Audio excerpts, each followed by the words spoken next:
Chile se construye a través de proyectos. Infraestructura, energía, minería y las nuevas tecnologías definen nuestro rumbo.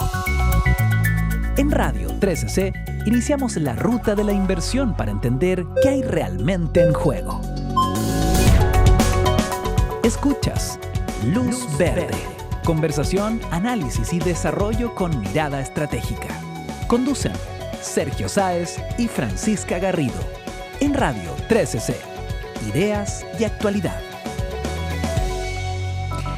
Hola a todas y todos, bienvenidos al segundo capítulo de Luz Verde, donde se enciende el semáforo de la inversión. Soy Francisca Garrido y junto con aquí mi compañero Sergio Sáez vamos a hablar de sostenibilidad, energía y de esos proyectos que están moviendo la economía en Chile.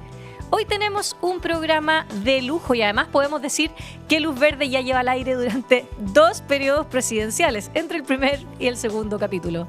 Bueno, gracias por la invitación, Francisca, gracias por la presentación. Bueno, la idea de nosotros es contar qué hay más allá de los fierros. Y bueno, hoy es 17 de marzo, Día de San Patricio, así que traemos lo mejor de la inversión y después del programa de seguro nos vamos a ir a compartir y a buscar duendes por algún lugar. Duendes, yo vine vestida de verde hoy día en honor a San Patricio. Pero ¿sabes qué? En vez de ir a compartir, vamos a ir a perseguir la olla de oro al final del arco iris para asegurar el financiamiento de todos los proyectos que esperemos que se destraben. Sí, oye, y hoy día en nuestra sección Más allá de los fierros, que seguro tú la estabas esperando, conversamos con Elier González, CEO de Veolia para Chile y Perú, para entender cómo se gestiona el agua, la energía y los residuos en estos dos países. Después, en Radar Verde vamos a revisar la millonaria inversión que prepara Collahuasi para recuperar su producción de cobre. ¿Cuánta plata estamos hablando? Las cifras son gigantes. También una historia bien curiosa, 160 gansos recorren los viñedos de Chimbarongo y ahí vamos a saber qué es lo que sucede y qué hacen estos gansos. Además, vamos a ver lo que se viene para el sistema de evaluación ambiental en esta nueva administración, con miles de millones de dólares esperando destrabarse. Los tiempos en los permisos sectoriales vuelve el centro del debate. Bueno, también tenemos una noticia bien interesante sobre mujeres científicas que participaron en el desarrollo del proyecto Las Salinas en Viña del Mar. Un temazo. Y en nuestra sección El Post de la Semana, Roberto Albo, que es CEO de LATAM Airlines, subió a LinkedIn un entretenido video en que responde un grupo de niños de manera bien lúdica y didáctica que está haciendo la aerolínea para cuidar el planeta. Bueno, y también cerramos nuestro programa de hoy con nuestra serie clásica, El Cazador de Proyectos. Javier Rogel nos cuenta los pormenores de un proyecto que seguro tú lo has visto, Teleférico Bicentenario. Vámonos a la música. Vamos a escuchar The Cure con Friday I'm in Love. No solo es infraestructura, es visión y aprendizaje. Conversamos con los protagonistas en Más allá de los fierros. Y seguimos en Luz Verde y vamos más allá de los fierros con nuestro flamante entrevistado de hoy. Estamos con el CEO de Veolia que nos va a contar cosas que son poco cotidianas. ¿Qué hay detrás de los procesos? ¿Qué pasa con las ciudades? ¿Cómo se pueden reciclar, por ejemplo, los residuos? ¿Qué pasa con la energía que consumimos? Estamos con Elier González. ¿Cómo estás, Elier? Mucho gusto. Un placer tenerte acá en el estudio de Radio 13C. ¿Cómo estás? Muy bien y muchísimas gracias por la invitación, Francisca, Sergio, a hablar de un tema tan relevante. Yo creo que a todo el mundo le gusta hablar de medio ambiente y que es tan relevante en estos tiempos. Oye, mira, uno revisando la página web de Veolia se da cuenta que es una empresa centenaria que fue creada por un decreto imperial de Napoleón III. Partamos por ahí. Mucha historia. Bueno, ahí quería preguntarte, ¿cuál dirías que es el gran problema ambiental urbano de nuestro tiempo, ya llevándote del pasado ahora al presente? Mira, hoy, con la cantidad de personas a nivel mundial que viven en centros urbanos, sin duda el principal es la acumulación, la generación de residuos y a su vez los impactos que puede provocar. Contaminación de agua, de los otros componentes ambientales, agua, aire, suelo, involucrado a la escasez de agua en muchas ciudades. Estamos hablando de gran parte de la población que está afectada por escasez hídrica. Esos serían los grandes componentes o problemas de las grandes ciudades hoy en día. Veolia lleva más de 40 años operando en Chile, según la información que tenemos. Me gustaría preguntarte cómo crees que ha ido cambiando esta discusión acá en el país, la discusión ambiental, el manejo de residuos. No, el cambio ha sido gigantesco. Hace 40 años no se hablaba. De hecho, en Chile hace 40 años, para que tengan idea, no existía el concepto de relleno sanitario, por poner un ejemplo. Todos los residuos que se originaban, que se producían en las ciudades, en el campo, iba a botaderos a cielo abierto, a los llamados, los antiguos vertederos, porque hay una confusión, se sigue hablando, pero no es tan así. Desde ya hace bastante tiempo se creó un nuevo concepto, un nuevo reglamento que rige la construcción, operación y mantenimiento de los rellenos sanitarios, y hoy la mayor parte de los residuos van a estos centros con un tratamiento completamente diferente, impermeabilización basal para que los líquidos percolados no contaminen las aguas subterráneas, las napas, con captación de gases. Los rellenos son una de las grandes fuentes de producción de gas metano, por ejemplo, que es mucho más dañina para la capa de ozono, gases de efecto invernadero, que es dióxido de carbono.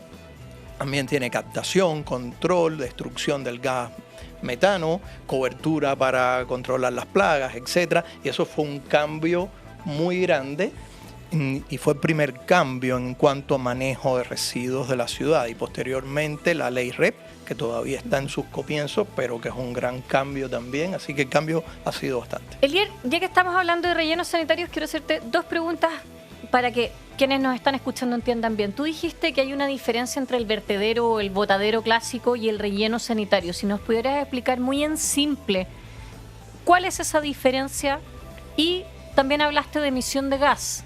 ¿Qué se está haciendo con ese gas? Porque entiendo que ustedes están haciendo cosas re interesantes con ese gas. Sí, a ver, en un vertedero no había impermeabilización basal. De partida, se contaminaba todo. Se contaminaba. Okay. Las aguas subterráneas se contaminaban con los líquidos percolados. Hoy un relleno sanitario tiene que tener impermeabilización y captación de esos líquidos percolados. Se emitían gases, la mayor parte de los residuos estaban expuestos a muchos contaminantes, no había cobertura diaria, etc. Esas son como las grandes diferencias: captación, buen manejo de las aguas o de los percolados para no contaminar agua, la captación de gases para reducir la emanación de metano o destruirlo o aprovecharlo energéticamente, y la cobertura para evitar la propagación de plagas. Esos son los grandes. En cuanto a los gases, estamos hablando del gas de un relleno sanitario. Es un gas combustible, aproximadamente el 50% del gas es metano, y después otros componentes, y ese gas, después de limpiarlo, hacerle algunos tratamientos, puede usarse con distintos fines. Puede llevarse a características de biometano y utilizarse en el consumo como gas natural en la casa, o puede inyectarse a motores de combustión interna para producir energía eléctrica, por ejemplo. Y efectivamente nosotros en nuestros rellenos estamos en ese proceso. Hoy estamos produciendo electricidad en uno de nuestros rellenos y que inyectamos a la red. En otro estamos en vías del uso. Ahí estamos evaluando entre producción de biometano o de electricidad. Estamos ya a punto de tomar la decisión para dar el próximo paso, así que estamos aprovechando energéticamente el biogás que se produce. Bueno, estamos con Elier González, CEO de Veolia Chile y Perú. Elier, bueno, básicamente el core business de Veolia es el manejo de residuos, pero esto ha ido mutando en base a innovación, en base a tecnología y en base a distintas ideas que ocurren en los laboratorios que ustedes tienen en Veolia en todo el mundo. ¿Cómo tú definirías las unidades de negocio que tienen ahora? Porque eso te lo pregunto para mucha gente que tal vez no sabe qué hace Veolia, porque llegamos y empezamos a hablar de residuos directamente, pero ahora a mí me cuesta un poco definir, porque ustedes también están metidos en energía, están metidos también en el tema de residuos, están también metidos en temas de manejo de residuos hospitalarios, etcétera. ¿Cómo me defines tú a Veolia ahora, siendo las...? Sí, y verdad que son muchos conceptos, son muchas cosas las que se hacen. A ver, voy un poco atrás en lo que decías inicialmente. Es una empresa que tiene más de 170 años de historia, que se creó en Francia por un mandato de Napoleón III. precisamente cuando empieza a aumentar la población de la que hoy conocemos como las grandes ciudades. Empieza a llegar y había que hacerse cargo de los grandes problemas de la ciudad, residuos, agua, tanto potable, después la captación de esas aguas. Entonces parte para dar solución a las aguas, principalmente aguas residuales de las grandes ciudades. Por supuesto, en estos 170 años ha ido mutando y ha ido cambiando, adaptándose a los nuevos tiempos. Y hoy es una empresa, digamos, que nos definimos como una empresa de servicios medioambientales en 3 líneas principalmente: agua, manejo del agua de todo tipo, desde entrega, potabilización para entrega agua potable a la población, tratamiento de aguas residuales urbanas, tratamiento de aguas residuales complejas, peligrosas. Sí. Esa es la primera patita. Y esa es la principal línea de negocio. Agua. Y de hecho a nivel mundial es la empresa con más manejo de agua en ciudades, de población atendida a nivel mundial. Che, ustedes están en Medio Oriente incluso. Sí, ahí seguramente te voy a contar, porque el Medio Oriente es un caso bien interesante y que podría aplicarse, tiene muchas coincidencias con cosas que necesita Chile. El segundo es residuo, que también fue un gran problema, empezó a crecer y empezó con la recolección domiciliaria, pero hoy es un gran componente es la recolección y tratamiento de residuos, no solo domiciliarios o no peligrosos o asimilables a domiciliarios, sino residuos peligrosos y el tratamiento de residuos de estos residuos. Tú lo decías, por ejemplo, en los residuos hospitalarios. Todo el mundo ve los hospitales, pero ¿qué pasa detrás con todas las jeringas, los bisturí, lo que se genera, los algodones? Eso hay que tratarlo y tratarlo adecuadamente. 30 toneladas mensuales son aproximadamente. Es muchísimo. Pues nosotros hacemos la recolección, el tratamiento de esos residuos hospitalarios, por ejemplo. Por decirlo metafóricamente, ustedes están tras bastidores mientras todo el personal médico está trabajando y todo, y ustedes llegan y sacan todo. Y les cuento cómo fue la pandemia. Asegurar que los residuos hospitalarios... Más de 30 toneladas.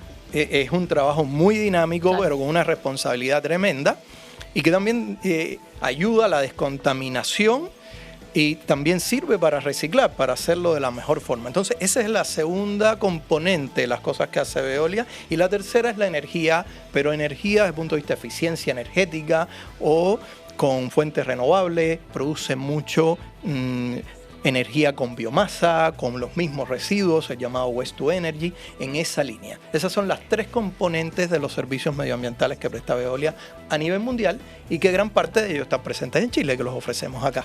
Elier, vamos a hacer una pequeña pausa a la música y vamos a seguir conversando de este tema que está interesantísimo a la vuelta de esta canción. No solo es infraestructura, es visión y aprendizaje. Conversamos con los protagonistas en Más allá de los fierros. Bueno, ya estamos de regreso. Ahí estábamos escuchando a Amy Winehouse, un temazo, Back to Black.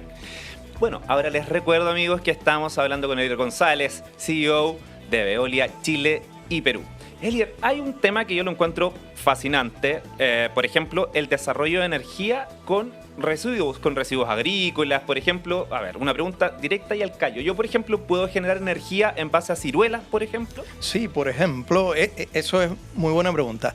Tenemos el caso de muchas industrias alimenticias, de alimentos, bebidas, que producen muchos residuos, y acá en Chile tenemos un ejemplo, un productor de jugo, ciruela deshidratada, etcétera, que usaba para su proceso combustible alternativo y desde hace algún tiempo generaba el cuesco de la ciruela, lo botaba.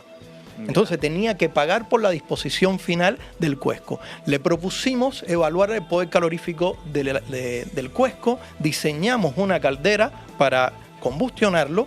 Empezamos tímidamente con el 20% de su demanda calórica a partir de la ciruela, resultado maravilloso. Imagínense en estos tiempos que sube el precio del combustible, y hoy estamos ya en una segunda etapa para sustituir el 100% de su demanda energética a partir de un residuo que le costaba la disposición y hoy lo está ahorrando dinero. O sea, economía circular pura y dura. O sea, básicamente un ahorro para las empresas, porque al final tú estás un costo, lo estás transformando en definitiva en aliviar los bolsillos, sin duda.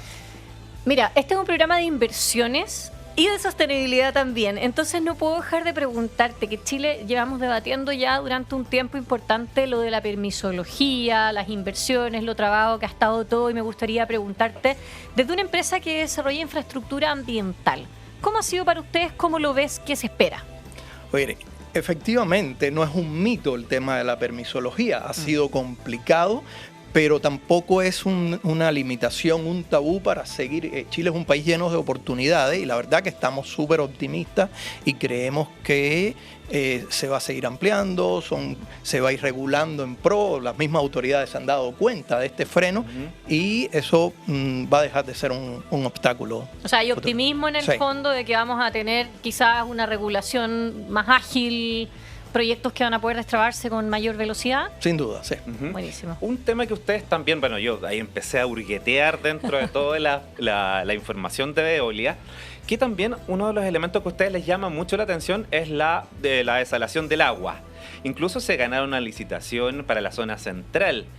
Vamos al grano. Cuéntame un poco de ese éxito, de ese batatazo que dieron como empresa, en qué consiste, y cuéntame un poco, bueno, cómo se puede solucionar esto, porque, bueno, está de más decir que nuestro país tiene serios problemas hídricos. Sí, efectivamente, estamos súper contentos. Aquí hay gran logro. Primero, hay una empresa que tomó la decisión de hacer una gran inversión. Como decía, se arriesgó, tomó el riesgo y invierte en la primera planta desaladora de uso múltiple. Es importante porque hay grandes desaladoras, pero casi siempre son para una industria específica o, en caso de Antofagasta, para la ciudad. Esta va a tener usos múltiples. Puede ser minería, puede ser agricultura, puede ser urbano. ¿Consumo domiciliario también? Sí. Wow. Entonces, lo convierte en algo particular. Y Veolia nos ganamos la licitación para operar y mantener esa planta basado en experiencia. Hoy Veolia, de la capacidad de desalación del mundo, el 18% es en base a tecnología Veolia, más de 2.000 plantas a nivel mundial, diseñadas, construidas con tecnología Veolia, así que algo tenemos para aportar y hay una necesidad tremenda. Donde más consumo hay es en Medio Oriente, un lugar donde hay escasez hídrica como en Chile, donde hay desierto y hay mucho sol, y el gran consumo de las plantas desaladoras es el energético. Y las plantas más eficientes están allí, en esa geografía, gracias a la energía solar. Claro. Yo creo que se puede hacer una gran combinación y copiar y usar esa tecnología. O sea, por ejemplo, este modelo se puede replicar en varias regiones, no tan solo en la zona central, sino que también, no sé, me imagino región del Biobío, más al norte, pero multiuso, como decías tú, agua para hospitales, agua para la casa, agua, no sé. Para todos. Para la sopita, para el tecito. Y con una fuente infinita, que es el mar. Y el sol. Y el sol. Vale. Elier, se nos acabó el tiempo, lamentablemente, porque teníamos infinitos temas súper entretenidos e interesantes. Te agradecemos por haber estado con nosotros. Estuvimos con Elier González, CEO de Veolia para Chile y Perú, y ahora los invito a una tanda comercial. Muchas gracias. Gracias a ti, Elier. Un placer. Encendemos la señal para revisar la actualidad en sostenibilidad, regulación y tendencias.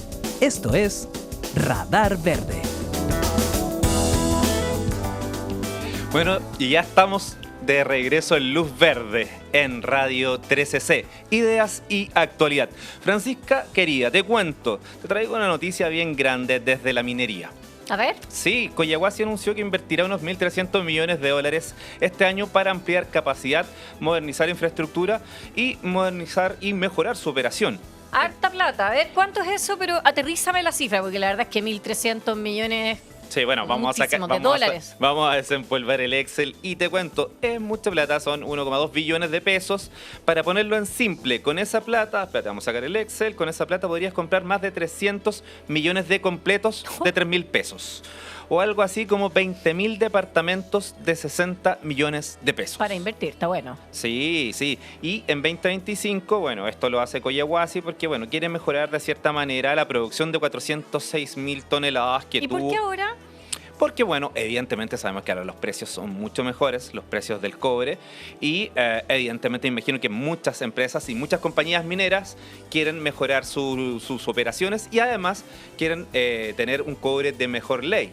Y apostando por subir la producción, entonces. Sí, total y absolutamente. Ay, todo esto te cuento. El otro día también leí que Collahuasi también celebró algo muy importante, 0 accidentes, que también Mira. todas las mineras lo ponen en El sueño, Sí, el sin sueño duda. lo ponen en sus reportes de sostenibilidad, sin duda. Ahora yo te voy a contar una historia muy curiosa A que ver, estuvimos reporteando por ahí. Fíjate. yo soy muy curioso, ¿Sí? cuéntame. Está perfecto. Fíjate que en los viñedos de Viña Cono Sur, en Chimbarongo, hay un equipo que es bien particular, son 160, escucha bien, gansos, que Gansos. recorren las parras ayudando a controlar plagas. Pero ganso así tipo patrulla agrícola, A ver, patrol, ¿cómo se Aves con plumas, alitas que no vuelan, y su misión es comerse al burrito de la vid, que no tiene mucho que ver con los burros. El burrito de la vid es un bichito que ataca al parrón, a la vid. Ya, o sea, Cuando es larva se come las raíces y cuando crece destruye todo el resto, los brotes, las flores. o sea, es como un enemigo silencioso del vino, algo así. Claro, y lo que hacen los gansos, fíjate, es que se comen estos insectos adultos para que no puedan reproducirse y por lo tanto no salgan las larvas que se comen estos desde abajo.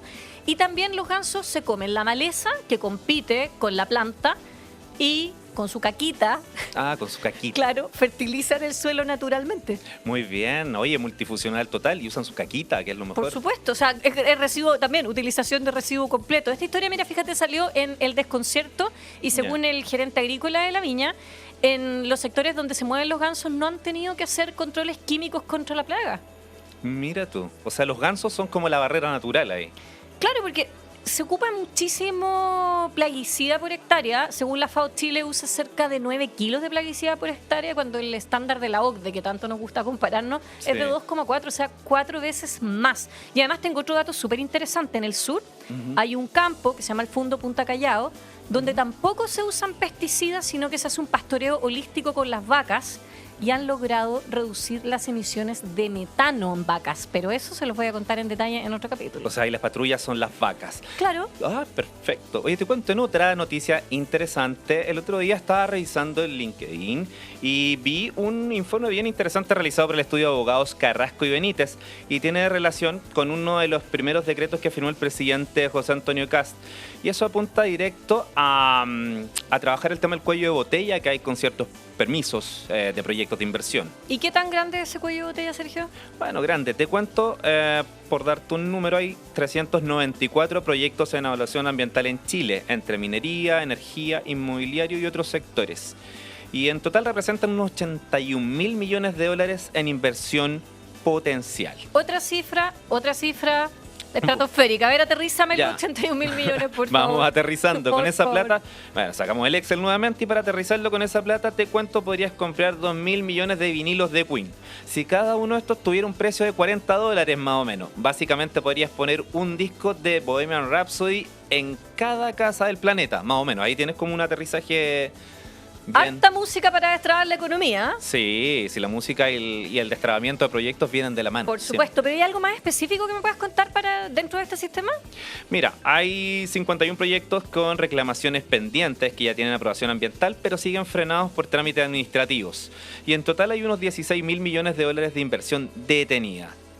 ¿Y qué cambia con este decreto? Bueno, lo que busca y lo que ha manifestado el gobierno del presidente Kast es ponerle un reloj a la permisología, o sea, hasta 90 días para resolver los recursos atrasados y 30 días para nuevos recursos ante el SEA y 60 días si pasan al comité de ministros. O sea, bueno, te lo explico en simple, el SEA aprueba los proyectos, pero tú después tienes la posibilidad de presentar reclamaciones. Acá lo que buscan es que se cumplan los plazos de esas reclamaciones, ya sea de proyectos que tienen declaraciones de impacto ambiental o proyectos que tienen estudios de impacto ambiental. Excelente. Voy a hablarles de otro proyecto, cambiando un poco el tema, y que tiene que ver con algo súper interesante que está pasando en Las Salinas, en el proyecto La Salina de Viña del Mar, donde se publicó un material sobre mujeres que abrieron camino a la, escuche bien, bioremediación. ¿Y qué es eso? Es una técnica que se utiliza para limpiar los suelos contaminados. Esto en simple, utiliza microorganismos o plantas que limpian los suelos, por ejemplo, con petróleo, metales o químicos.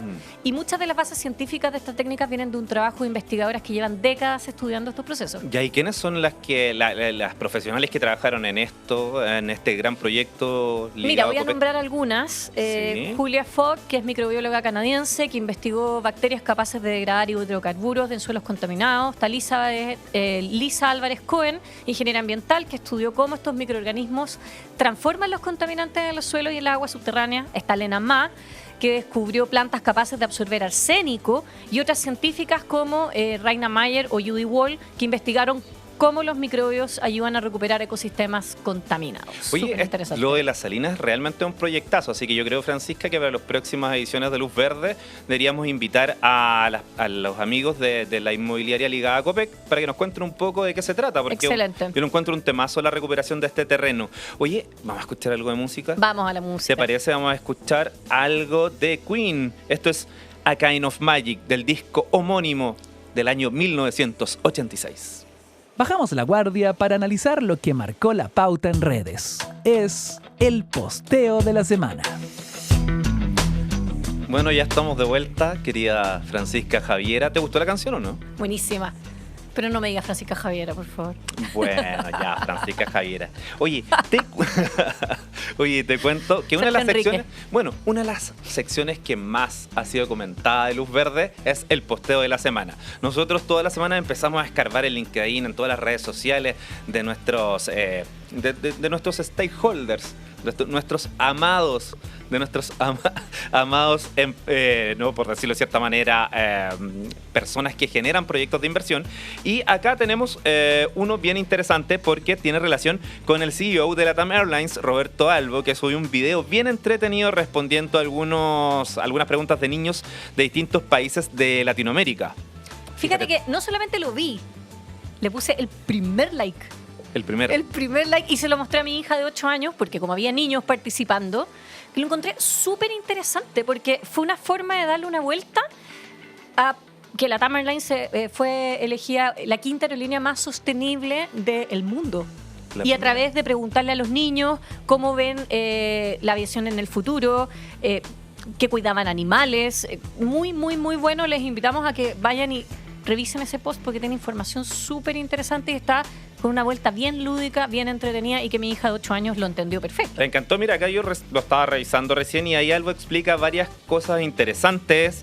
Por ejemplo, que los aviones hoy consumen mucho menos combustible que los de antaño, y bueno, también que la industria está desarrollando combustible sostenible incluso a partir de plantas, lo que nos contaba Elier hace unos minutos atrás, el CEO de Veolia. Claro, biocombustible. Y Sí. también fíjate que hay un momento súper interesante que un niño le pregunta en portugués y Roberto Albo contesta en portugués también.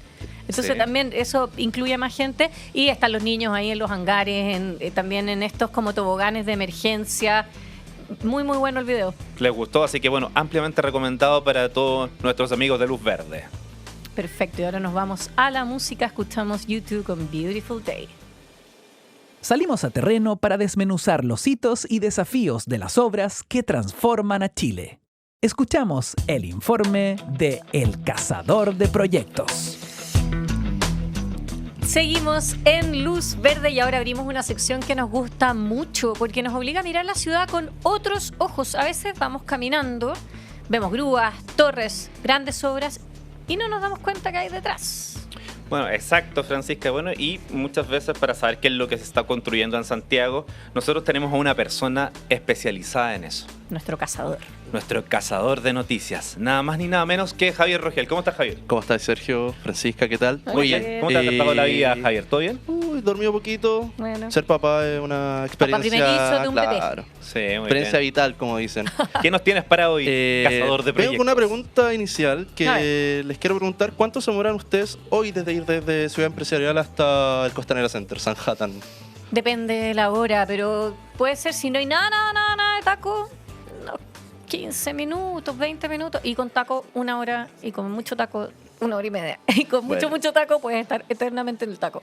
¿Qué les digo si hay un proyecto que esas horas las va a reducir a 13 minutos solamente Wow. y no vais a tener que usar auto, nada, Maravilloso. solamente subirte? Perfecto, ¿dónde firmo? Cuéntanos. Estoy hablando del teleférico Bicentenario.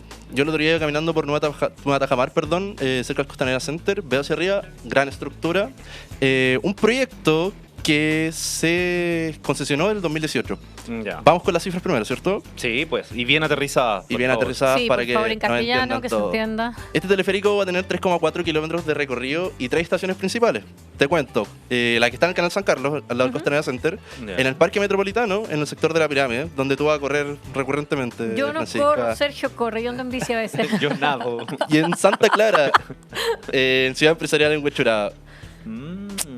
Y es un proyecto que la idea es que estos dos sectores de gran polo comercial, de gran polo de trabajadores, Sí, se puedan claro. conectar en este... No, y aparte que salir de Ciudad Tiempo. Empresarial, yo he trabajado en Ciudad Empresarial y viví alguna vez cerca de Ciudad Empresarial y a veces salir de ahí no es tan fácil. Claro. No, y lo interesante de esto es que también que la estación dentro del Parque Metropolitano también se convertirá en un nuevo acceso peatonal al parque, que este es uno más grande del Ah, país. excelente. Ya. Oye, pero ¿qué cifras más o menos contempla este proyecto que lo hicieron rentable socialmente? Claro. No, vamos con unas cifras primero de pasajeros. No me- ¿Cuán- Tire cuán- la cifra. ¿no? Te la digo, 6.000 pasajeros Tenemos. por hora ida y vuelta. Esto tendrá 121 cabinas, cada una con capacidad para 10 personas, y tendrá un flujo de 12 segundos por entre Los cada... carros en Claro. el fondo. O sea, es como el metro colgando por Sí. esta línea que atraviesa el cerro. Claro, básicamente podrían ser hasta unos 90 buses red si lo llevamos a cifras más aterrizadas. Ya. Las cabinas además tendrían accesos, cámaras de seguridad, pantallas informativas, acceso universal para todas las personas y espacio para transportar bicicletas los fines de semana para todos los ciclistas de nuestro país. Oye, ¿quién está armando esta maravilla? ¿Quiénes están detrás? Sí. Es un consorcio bien potente. El nombre como tal es la Sociedad Concesionaria Teleférico Bicentenario. Es una empresa compuesta por 4 actores. Doppelmayr, que es una empresa austríaca líder en teleférico. Está ICAFAL, que es una de las más grandes constructoras chilenas también. Ciudad Empresarial y Teleférico Bicentenario SPA, quienes adjudicaron esta concesión por allá por el 2018, como te decía. ¿Y son los mismos que armaron el teleférico en el borde del cerro? Ese mismo, sí. Ah. Sí, oye, pero también el otro día estaba revisando que tienen un socio financiero bien Sí, importante. el socio financiero estratégico es el Banco SI, que está acompañando el financiamiento de la obra. Y hace días... Vi un post en Sí, ¿lo LinkedIn viste? de eso, lo vi, claro que sí. Ahí estaban un- resaltando que sí, lo estaban era muy haciendo. interesante. Y explicaron una cosa muy interesante también, que me pareció muy interesante. Para sostener todo esto, se instalarán 19 torres de soporte a lo largo del trazado. Además, habrá una estructura que se llama punta de quiebre, que permite cambiar la dirección del cable durante el recorrido. ¿Y para qué sirve eso? Como el sistema no es solo una línea recta, esto pasa por un cerro, Sí, tiene que claro. ir a otro lado, es un tipo de ingeniería bastante compleja que sirve para adaptarse en el relieve del cerro y el trazado urbano de la ciudad. Oye, ¿cómo le ha ido a un proyecto como este, que igual es complejo, ha tenido que poner de acuerdo un montón de gente, que pasa por el cielo, percances, Tuvo trabas? un pequeño percance, no sé si pequeño, pero en noviembre pasado tuvieron que demoler una de estas torres por una diferencia de 20 centímetros. Wow. Ya. Ustedes dicen 20 centímetros puede ser muy poco, pero en estos tipos de proyectos tiene que ser hecho en la calidad que se corresponde. Estamos en un país altamente sísmico, no lo Entonces, queremos. esto lo demolieron y lo volvieron a hacer. Sí, oye, pero en cuanto a las fechas, me imagino que toda la gente que va caminando por ahí, por Providencia, dice, bueno, ¿cuándo voy a poder subirme? ¿Cuándo lo voy a Mira, probar? te cuento, el teleférico ya un 68% de avance. Está súper avanzado. Súper avanzado. Mira. Y lo más probable es que esto se inaugure el primer trimestre del próximo año 2027. O sea, que Pasado estamos a mañana nada. ya. Sí. Mira. Oye, a todo esto sé que me tienes los porcentajes de avance de cada estación. Sí, Así- Santa Clara en Huechuraba, 60%. San Carlos, esa que está en el Costanera Center, Sí. 50%, al igual que el del Parque Metropolitano en la Pirámide. Mm. Así que eso, vamos a tener un medio de transporte urbano que no va a ser solo turístico, sino para la gente y que puede ser algo parecido a lo que está pasando en La Paz o en Medellín. Ese fue el proyecto de la semana del cazador de proyectos. Nos vemos la otra Oye, semana. ¿sabemos cuánto va a costar el pasaje o estamos reporteándolo todavía? Reporteando. Ya. Debe Todavía- ser lo mismo que el metro y la micro, yo creo. No lo Sí, sé. porque va a ser integrado. Ah. Eso Sí, es lo está todo positivo. O sea, voy a poder pagar con la VIP el teleférico. Va a poder pagar con la VIP y también con tu celular y con las Con el tarjetas. Sí, Excelente. con el QR. Total. Sí, no, muy bien. Buenísimo, gracias Javier. Gracias a ustedes. Excelente, excelente tu proyecto casado de esta semana. Buena casa, La Sí. próxima semana, sorpresa. Sorpresa. Sorpresa. por supuesto. Siempre Javier nos trae los mejores proyectos, los proyectos que seguro tú vas caminando por la calle y dices, ¿qué es esto? Y ahí llega Javier con la información. Y llegamos al final de nuestro No. segundo capítulo ¿Se acabó? de Luz Verde. Se acabó, Sergio, pero ya nos vemos la próxima semana. Nos vemos la próxima semana en Luz Verde. Recuerda que nos puedes escuchar en el 102.1 Radio 13C. También nos puedes escuchar en la app de la radio, en Spotify y también en YouTube. Que Chau. estén muy bien. Chaito. Chao, chao. Chao.